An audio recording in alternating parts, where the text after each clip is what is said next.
be more self-aware in knowing yourself and what you're capable of and what your own boundaries are to propel in life.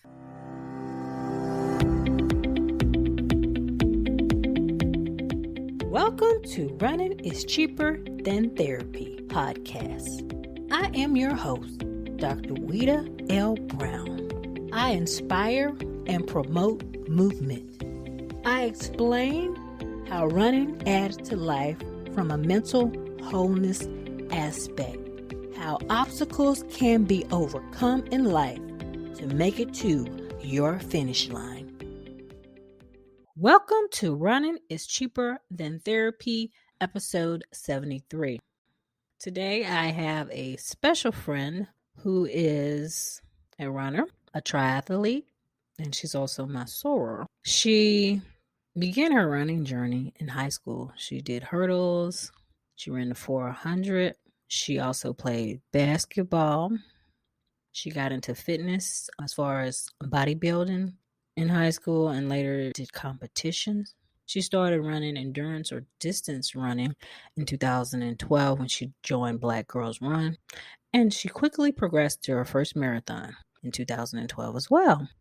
She's completed 7 marathons, several half marathons, 10Ks, 5Ks, 2 ultra marathons. She started her multi-sport journey in 2015 and has completed several sprints, Olympics, and 2 70.3 triathlons. She is a fellow HBCU graduate, graduating from Tuskegee University with a Bachelor's of Science in Marketing. Again, she's also my soror, a member of Delta Sigma Theta Sorority Incorporated.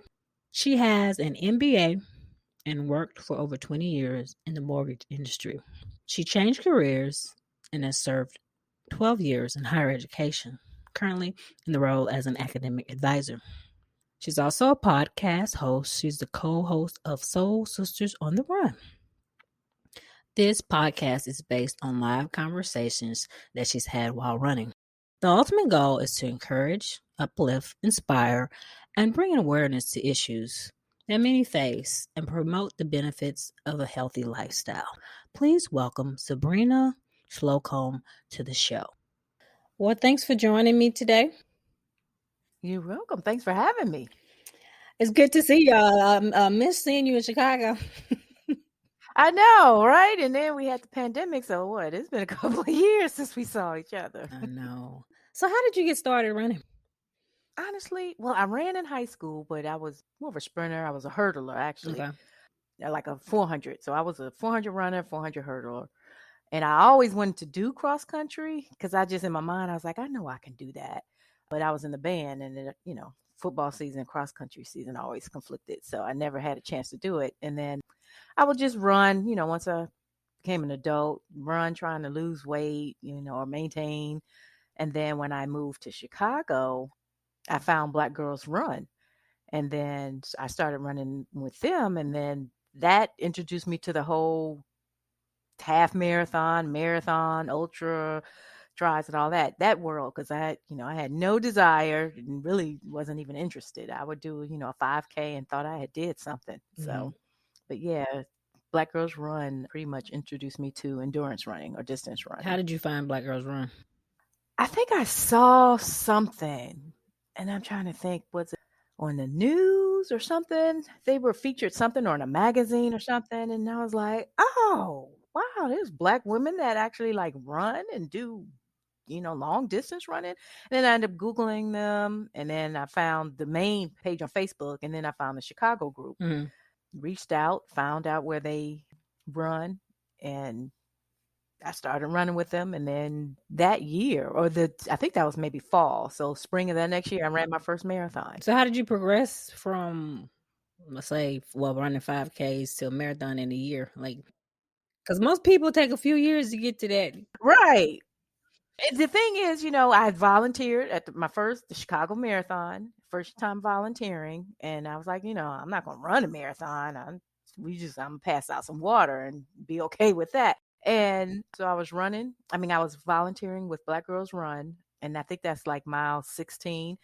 And I saw this older white guy and a young white woman running together. And the woman with them had a sign that said, "Today is my grandfather's 81st birthday. So what's your excuse? And I was like, okay, well, heck, if he could do it, so can I. And so I made in my mind that, okay, the next marathon, I'm doing this next year.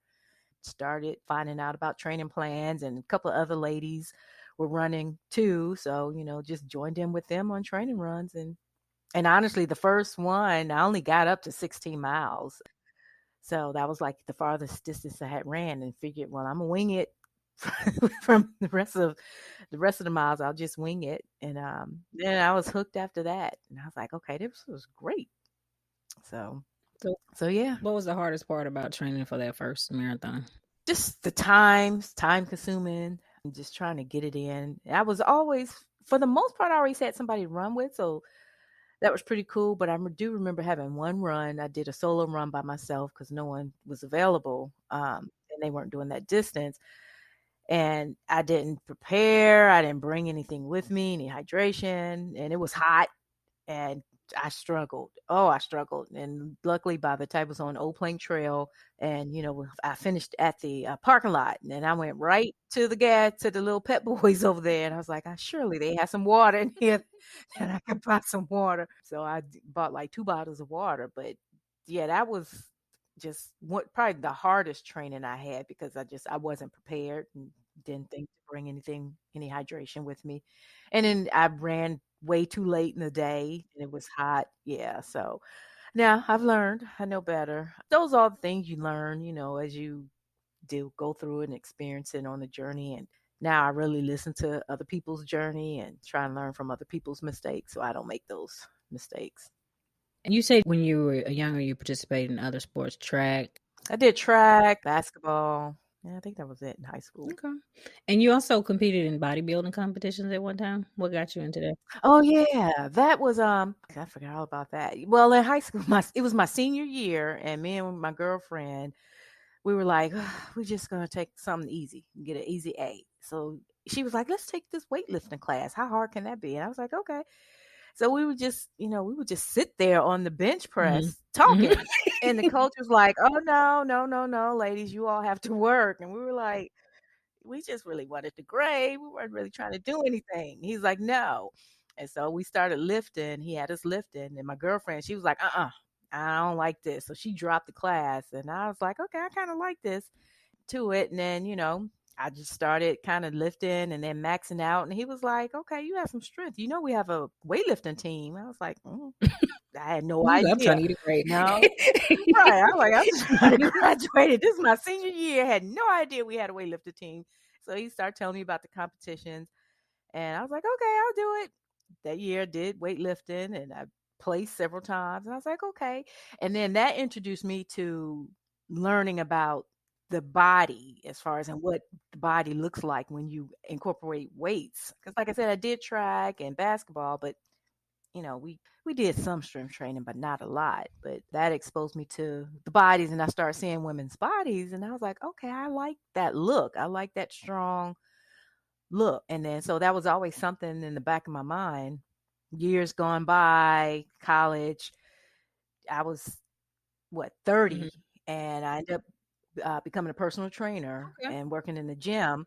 And one of the other trainers, he was just like, you just have a natural, body. You have a lot of muscle, natural muscle in your body. You should think about bodybuilding. And I was like, I had always thought about that ever since high school. He was like, I'll train you for free. You'll be like my project. I was like, okay. And yeah, and then it was a couple of other ladies. They joined in, a couple other trainers that worked at the gym. So we all kind of did it together. And I did it for about 2 years. And I was like, okay, I kind of like this. But the diet thing, How was the diet? I've heard good and bad things about friends and some podcast guests who have done it, and some like they didn't eat enough. And then one of my friends had to be admitted to the hospital because she had some issues with the nutrition, and it was an issue with her lungs. It was stemming around that she wasn't getting enough nutrients and was just overtraining and just threw her whole body out of whack. So, and then I had some friends who had issues with like self-esteem because they felt like they nitpicking everything when you eat, and it affected her self-esteem because it's like, they tell you what's wrong, and it really bothered her, so she had to get out of it. Right. Oh, wow. I guess to a certain extent, it affected my self esteem because I knew I'm going to be on the stage in a two-piece bikini. So any flaw will show. So that was like my motivation to stick to the diet. But I mean, I ate the diet I had, my trainer had me on. I was eating every 2 hours a meal. Early on, I would do chicken breast, potato, and broccoli and 2 gallons of water. But I would eat that every 2 hours, starting from like 6 a.m. to 9 a.m. Oh, okay, okay. Well, maybe she wasn't eating right. Yeah, she might not have been eating right because I mean you need fuel to build muscle. And there's different categories. I did bodybuilding and now some women are doing like fitness, which is different. That's that Mhm. sleeker, Uh-huh. leaner look. So I had to actually put on 20 pounds of Oh, okay. muscle first and then shred all the body fat so that you can see the muscle. So that's a little different than like I know a lot of people now do the fitness look or I forget what the categories. But yeah, so I ended up doing that. But like for me, it was boring. The eating was boring. I couldn't put seasoning. Oh, really? You could with no salt or nothing? Because that Mrs. sodium. Dash? Nope. You don't do Uh, Nothing. Nothing. So you eat meat without any seasoning and it's a plain baked potato. Plain baked potato. I would grill it. I would have it grilled, and that gave it the flavor. And since it was several of us doing it, it was because it was some guys too. A couple of ladies at the gym, and this was during a time when I forget what was going on, but a lot of people had lost their jobs. So it was two ladies at the gym that were unemployed. So they agreed to cook our food for us. Yeah, so I didn't have to worry about that. But yeah, no seasoning, and I like to eat, and I I like to like eat food, too. and I like variety. So I was like, I said maybe when I turn 50, I'll do it again. But Mm. considering I'll be 53 now, yeah, that kind of came and went. So as far as your run, what made you progress? I know you did one marathon. I know some people do a marathon and they one and done and go back to doing whatever. And then some people progress to other stuff, which includes you. So how did you progress? Yeah. Yeah, I've done 7 marathons. I said I'll probably get to 10 and then reevaluate if I'm gonna continue. But I said I'm gonna get to 10. But yeah, I enjoyed it. And then my first one was the Illinois marathon, which was down there by Champaign. So it was cool.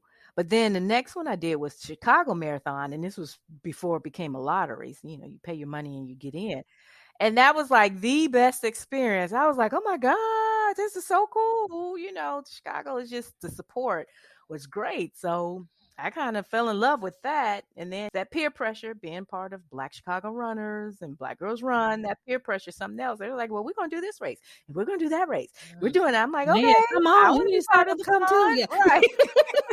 So then they was like, it's going to be a Chicago takeover. We're going to New Orleans. We're going to Little Rock. So that kind of motivate me to do like other marathons in other cities just to have fun and to really, I was like, it's a party, I want to have fun first and then, okay, yeah, I got to take this race serious, but Yeah. Yeah. I just want to have fun. So, yeah. And then with the ultras, I think somebody mentioned it. I think I saw someone post about it and I was like, oh, that's kind of cool. Well, I think let me try that. And honestly, I kind of like that almost more than the Really? marathon You liked it because I want to do one, but I didn't want to do one with multiple loops. because I did that Chicago Lakefront. That was boring. I like the trail ultras. It's not as hard on your body Mm-hmm. with the pounding because you're on like dirt and gravel and stuff. And they feed you. I mean, they feed you like real Food. food. Not no The ones gels I and no little fruit. I told you I like food. I have a thing for food. So I did that one. There's one, I forget what it's called, in Indiana in December. And they had broth because it's December. So the weather was horrible, but they had like broth at like one stop. They had little peanut butter jelly sandwiches, like the sandwich, cut up. They had chips, cookies, M&Ms, and soda or pop, whatever. But they made it where they had it where it's flat, Mm-hmm. which is good because you're getting the caffeine and the sugar. And then it was 2 loops, because it was a 31 point whatever mile. So it was 2 loops, and you could change your clothes once you finished the first loop. And they had chili, and they had bacon They had all on the kinds of course. They had stuff. little sliders, grilled cheese. Yeah, because with the grilled cheese, you're getting your sodium and Mm-hmm. carbs. and some protein. So I'm like, okay, I could do this. Know, forget the goo, forget the gel, Mhm. give me food. Mhm. So yeah, I actually like them because you get to eat So how food. many have you done?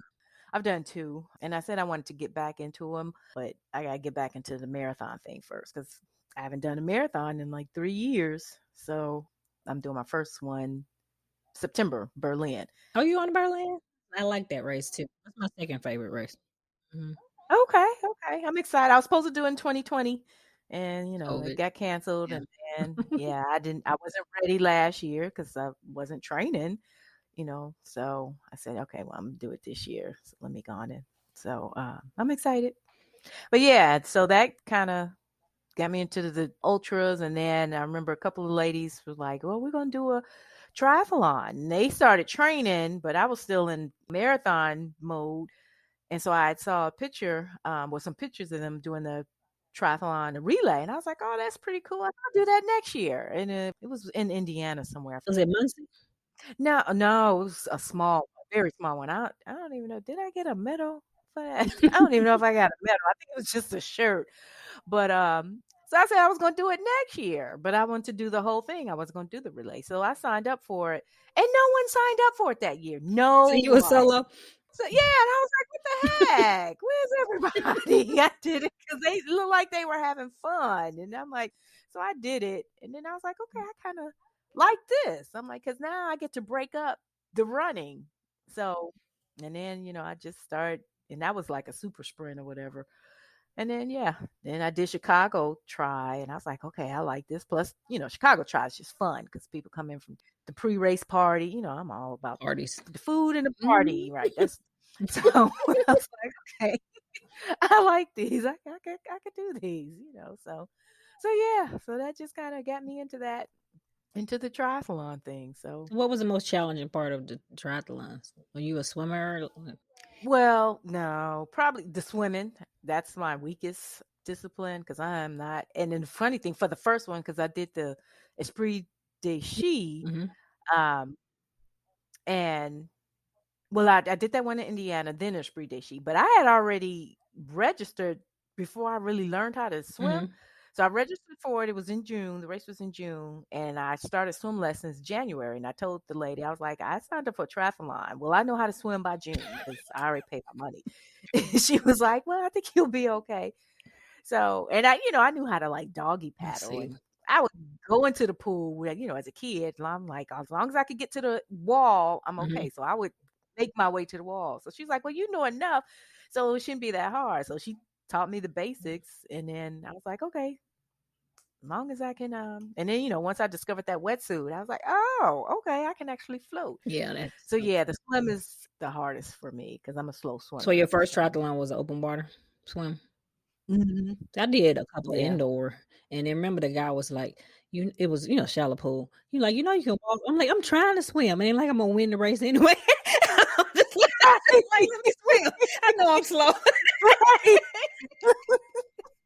And right, that lifetime, I did that too, and I was like, "Well, I'm trying to improve. I'm Yeah. trying to get better as a swimmer." And I saw people just walking and Mhm. jogging in the water. I was like, "Well, that's not right." Yeah. I'm trying to really learn how to swim while I'm doing this race. So yeah, So what is on your bucket list as far as running in triathlons? my bucket list is a full Ironman, Mhm. and I kind of made a decision to do one next year. Which one?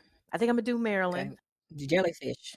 Just to let you, I don't know if you have, Yeah, but yeah.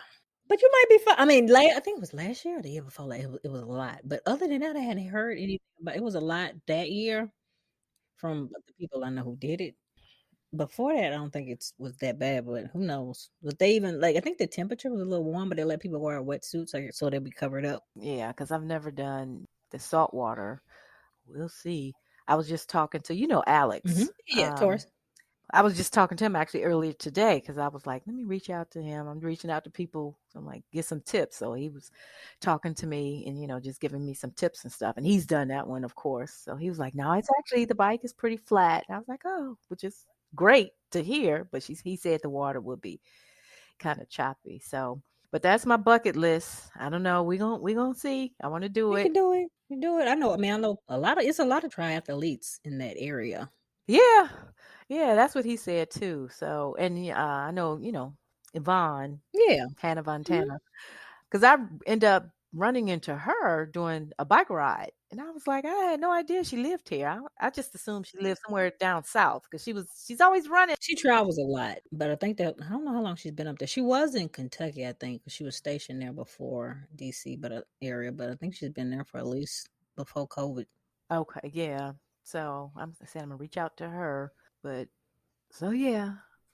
So that's my main bucket list. And then of course New York Marathon. I'm like, I can't retire in marathons until I get New York. In New York, they won't let me be great. This is the fourth year I've been denied. I did it for charity. I did it for American Cancer Society when I did it, and I did it in 17. Mhm. 'Cause I do want to do all six majors, and then I might not run a marathon ever outside of a triathlon, but I don't know. Because I need to do Boston, either fundraise or get a lot faster. Um, Right. I need to Hmm. do Tokyo and London. Yeah. So, but New York is my bucket list, and then if I could get that, then I'll try London. I didn't get in this year. I'll try Tokyo too. I'll keep trying them. We're gonna see about Boston. I don't know how that's gonna work. I'll be 74 before I reach the time that's Yeah, I know. that I can do, and then I probably won't be able to even do that time at the age of 74. So we'll see about that. So, but New York is my bucket list, a full Ironman, and then Any more ultras? I have to see what's in this area. I don't know. I haven't really looked into the whole ultra thing yet here, so I have to find one. But I'm I sure need they to talk have to them. Vaughn. I wonder. She should know of some. I know. Yeah. Yeah, you're right. She should know. Say, I'll talk to her. So yeah, we'll see. I'm doing this riding thing. I signed up, registered for a Century in Which October. one? So see, you did it last year because I saw your pictures. The I'm doing it Seagull. this year too. Oh, you doing it? Yeah, Okay. yeah, Well, I'll send you there because I remember seeing your pictures and I was like, oh man, yeah, we was here. I was like, had I known, because it was a bunch of you all from Chicago, I would have lived at least went to like to say, hey y'all, and hang yeah. out, but I I didn't. don't know who else going this year. I just signed up like last week. Yeah. Yeah, so I'm gonna do that. And, I'm getting used to this whole cycling thing, but I don't really. I just want to do the Century, and then I want to see the area. But I'm not really into racing on the bike because there's a lot I have to learn on the bike. So yeah, no, it's too much focus. I mean, I enjoy doing it when I can just relax and look at the surroundings. But on the bike, you really have to be focused because you can Yeah, crash you and. can. Yeah, you can around certain people, but those rides are out in the middle of nowhere. So, but the Mhm. challenging part of that ride is the wind because it's pretty flat, really Yeah. windy, and I'm sure it's always windy Okay. from what I heard. Yeah, that's what I heard. So we'll see. So yeah. So those are my bucket list items. Okay. In season 5, we will continue the segment as the doc. If you have any questions related to musculoskeletal health, please email me, send me a message via social media, or click on my website and leave an audio message. Select messages will be answered on the segment. So you sustained an ankle fracture. Was about a year ago? Can you tell me about that? It was last year. It was June 5th last year. And I had moved here in the end of May. I was going to meet one of my, a friend to we were going to do a bike ride. Cause I'm like, I'm in the area now. So it was like, okay, we're going to do a bike ride. So I was going to do a run. I said, I'm going to do my long run first and then ride afterwards. So she was running late on meeting me. So I was like, well, I'll just keep running until she get here. And I was like 200 yards from my car. I don't know. I stepped on something. I was going downhill, stepped on something, ankle twisted, ankle went kind of up underneath my body. Next thing I know, I fell and rolled and tumbled and ended up going to the hospital the next day because I was like, well, because I like kind of hopped to my car. I was like, well, we'll see if swelling doesn't go down, then I'll go to the hospital because I didn't think it was broken. Well, I guess in my mind, I was telling myself this cannot happen to me. So, but I ended up going to the doctor. He's like, "Yep, you broke it." And I was like, "Oh my God, I'm 50 something years old, breaking bones." Ah, so yeah, that was Did you have that surgery? no. She said it was a clean Okay. break. Thank goodness it was a clean break. So I had to wear a boot, and I was on crutches for 3 months, Mm. and then it healed by I was able to start running again by October. Okay, so June, October. So how was the recovery, rehab, and getting back to just doing normal things and then racing?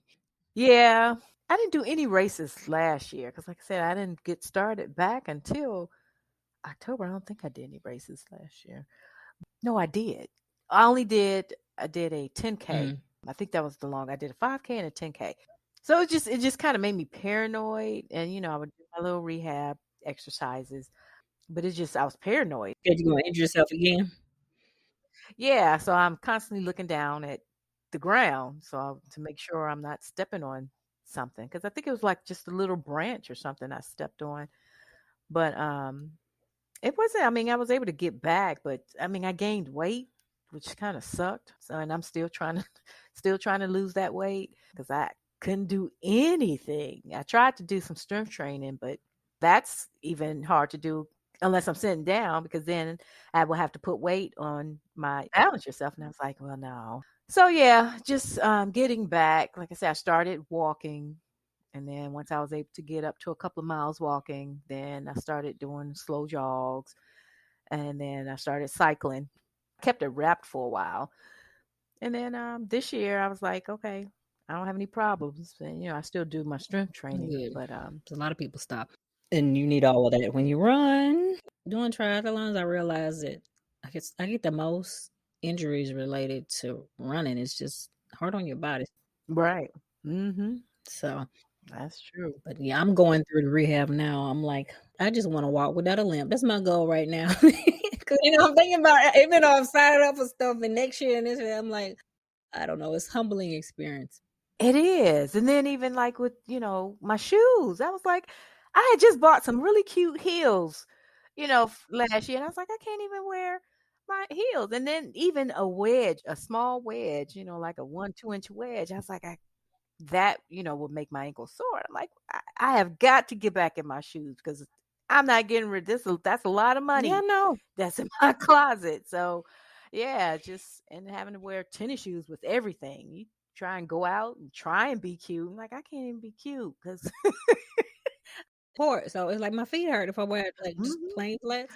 right. Yeah, I couldn't wear any of my like just flat sandals. Everything had to have just a little heel. So yeah, it is very humbling and just something you just to not be able to walk and just very humbling, and it's kind of scary at the same time. So then it makes you think like, well, let me start really taking care of myself because I don't ever want to be in a position where I'm wheelchair bound especially if it's something that I could Yeah, I prevent. know it, and it's because the world is really not meant for people with disability. I mean, it's better now than what it used to be, but you realize that. I mean, even when they have handicap parking, I'm like, some places I go, I'm like, why is it far away? I'm like, this spot right in front of the door should be the handicap, not that one way over there in the Hmm. corner. I'm like, Right. And then the parking lot. That was the other thing, especially when I was on crutches, because I'm single, I live by myself. And when I would have to go to the store, I'm like, oh, trying to carry something and then walk with crutches. And then, the guy was like, get here, let me give you the little automated cart thing. And then I had to learn how to I use know. that because I was like bumping into Yeah, me too. everything. I backed up one day into the wall. Like, did I break something? Right. Because It's all like, of them I running don't want to be different. that I was like, person. okay, let me get. Right. And then it was like, and then I was like, okay, can I take this to my car? He said, well, we're really not you're not supposed to leave the store with it. And I'm like, oh my goodness, now how? So he was nice to like help me carry but you don't get that every No, because time. I went So, to Whole Food and they wanted my ID. I'm like, do people steal the carts? I'm just like, why y'all need my right. I'm like, It's just like, yeah, it really opens your eyes to how we think, well, all these handicap parking spots, and it's not that many handicapped people, but that really isn't enough when you really have a disability involving like a walking or something. Because it's just some things I just couldn't do. I was staying with my aunt when I first broke my ankle, and she has 3 levels, and the bedroom is on the top level. And so I was like, and the kitchen is on medium level, and then the basement is where I would work So you had to get up and down the stairs. on crutches. Right. Now I was terrified because I was like, if I fall, because they were steep stairs, I said, if I fall, this is not going to be good. And I was like, well, maybe I'll just sleep in the basement. But then I was like, but the food is upstairs. Yeah. So it's so much. It's a lot. And then you have to balance, you trying to carry stuff and had to go to work. I had to start work. We had been remote. I started my job that Monday. I broke my ankle on a Saturday. That Monday was my first day back to work. And they was like, well, you can't go anywhere. I was like, I'm starting a new job. This is my first day back in the office. So they're expecting me to be there. So I have to Was it your go. right or left So leg? Did you try to drive or? luckily it was my left. Thank goodness it was. Yeah, if it was my right, yeah, I would have. I don't know. I wouldn't have made it. I have a friend. She broke her right ankle, but she was driving. She learned how to drive with her left ankle because she was like, "I gotta go here and I gotta go there," because it's like her and her son, and she has a little help. But I'm like, "Girl, be careful." Right. Yeah, it's hard. Thank goodness it was my left, because yeah, and like my aunt, where she lived, I was like an hour and 20 minutes from the job, so that was a heck of a commute. So I wouldn't have. I would have just had to tell them I wouldn't have trusted myself to drive that long using the opposite foot. No, that in DC and Virginia traffic, no, they already drive crazy as it is. So. So part of my podcast is to feature guests who overcome obstacles to make it to their finish line. I guess we talked about one just now, but can you tell me about an obstacle that you had to overcome, whether it be running, triathlon, or just related to life? Oh shoot, I have a lot of obstacles, but let me think. I guess like with the broken ankle, just trying to balance everything. I think that's the biggest obstacle, especially when it comes to triathlon. Just trying to get it all It in. is hard. And then work, and then have a life, and then I was a parent. I was a mother. I'm still a mother, but my son, he was in high school, so I was a mother all the time.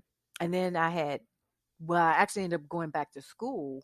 I started back in 2018, and so then I was balancing that. So it's a balancing act, but I love doing it. I keep asking myself, why do I put myself through all of this? But I love doing it, and it's relaxing. It's my way It to is stress release. relief, even though sometimes it's stressful trying to get it all in. Right. Right. It can be stressful, but when you're doing it, it's releasing the stress. So I guess that was the thing. I mean, I haven't had any other major injuries other than plantar fasciitis, and I would just run through that. But yeah, I haven't had any other major injuries or anything race related, but just obstacles in life. Just, like I said, the balancing act, just trying to do it all, train, and have a life. That's always been prioritize, things, activities, especially when you have a race, but it's an event the night before, and you're like, man, I want to go to that, a concert or whatever. I did have something happen. What was it? I was just stressed out. A couple of last month, I had a triathlon. It was just a sprint, and I was stressed out because the triathlon was on Saturday in Virginia. So I drove. I was staying with my aunt because it was in her hometown. So I drove to her house, and I can't remember. Something had really stressed me out, and I was like, man, I just want a glass of wine or two. But then I was like, I have to get up at 4 o'clock in the morning to be at this triathlon by 5:30, and I have to swim. It's not like running, I need to be alert and to have all my faculties together. So I was like, I can't have this glass of wine. I'm gonna have to wait till After the race. So yeah, that's kind of the suck part of it. You just have to sacrifice some things when it comes to training. So, but yeah, I can't think of any major obstacles right now Okay. when it comes to races. So you're a podcast host as well. Tell me about your podcast. Well, it's Lakeisha. She goes by Keisha, who's also a runner. We do it together. We co-host it together, and it's funny because we would run together during the week and on the weekends, and then during what year was this? I think because we started in 2019. Yeah, so every time we would run together, we would just talk and run and talk and run and talk. Everybody else, they just gone, and me and her, we just trotting along and having our conversation. And we were talking about something in the news because 45 was the president at the time, and so we were always talking about politics, and we were talking about something. I can't remember something, and then whatever we were talking about, I ended up seeing a news article on it, and I posted on a page. I was like, we were just talking about this today. She's like, I know. She's like, we should do a podcast because we're always talking about stuff. And I was like, that's a great idea. And so we just started it, and talking about just different things. Of course, same with you. We talk about running and stuff, but we were always talking about politics, and so that was like, and just life issues. And then she's a mother, and stuff going on with her daughter, and just all kinds of stuff. Talk about hair and trying to find the right products, and then stuff we deal with as women. At one point we were talking about vitamins and probiotics and all of that. And so, well, actually we would record while we were running because so that's how it started. So that lasted for a few episodes because then the pandemic happened. Okay. And then, all of us, we all stopped You started running before together. I thought this was like a pandemic project. That's what happened with mine. No, yeah, it was like right. It was right before. Okay. Like it was 2019, so it was like I think fall of 2019, and so we got a few episodes in, and then the pandemic happened. Yeah, and then all of us, we all were too scared to run together, so we stopped. So then we started actually recording it, and then I moved. So, but yeah, that's how it got started. So yeah, we still do it. Talk about all kinds of stuff, just anything workout related, running, tries, relationships, just everything. Because our first episode we called Love on a Run. Well, no, that was actually our second episode. The first episode, which was funny, was because I was still in school working on getting my master's. So I had a project due. So I was interviewing people about communication and how they communicate eating habits with their families and people, their friends and stuff. So I was like, well, shoot, we could talk about this, and I can actually play some of the interviews. I already had it, I already had them recorded. And so that was our first episode. Then we did Love on the Run, where we talked to couples who run and how that worked. Same thing with you. We just find different topics, just things that interest us. Okay. So if present day Sabrina could go back and talk to your younger self, what advice would you give yourself? Ooh, I need a list and some pen and paper. I would tell myself, watch what you eat, because that is very important. She kind of think about that when you're young. Develop good eating habits early, and to always be aware and live a healthy lifestyle. Be more confident, value yourself more, and be more positive, or have more positive self-talk, because you know how sometimes you kind of talk to yourself like kind of way. Mm-hmm. Yeah. So yeah, because I was pretty bad with that. So my confidence was always low, and just uplift myself. I would tell myself how great I was and how beautiful I was and how strong I was. And just because even like doing the stuff I've done, I didn't really feel good about myself. It was just things that I wanted to do, and I did it, but I still had self-esteem issues and self-worth issues. I can relate. Mm-hmm. I would uplift myself, and I would tell myself, and also to manage money better. True too. Yeah. Any last minute words of advice for my listeners? Shoot, just like what I said, what I would tell myself, I would just tell anyone, get to know yourself. I think that's a big thing now. Like, the emotional intelligence. I just went through a training on my job with that. And that's like, you hear that term, but it's important. Because there's so much going on in the world. And I think a lot of us, we're so focused on looking outward. We don't look inward. Mm-hmm. And sometimes we're the problem and we don't see that. So I think if you get to know yourself, you'll be a lot more successful, more powerful, stronger person, and then you'll be. It's. I guess there's a sense of freedom that comes with that. So I would just say, be more self-aware in knowing yourself and what you're capable of and what your own boundaries are to propel in life. Okay. Sounds good. Where can people find you, your podcast? Well, I'm on Facebook as myself, Sabrina Slocum. I'm on Instagram. I'm like incognito on Instagram. My Instagram name is Live Love Laugh 6998. And our podcast is Soul Sisters on the Run.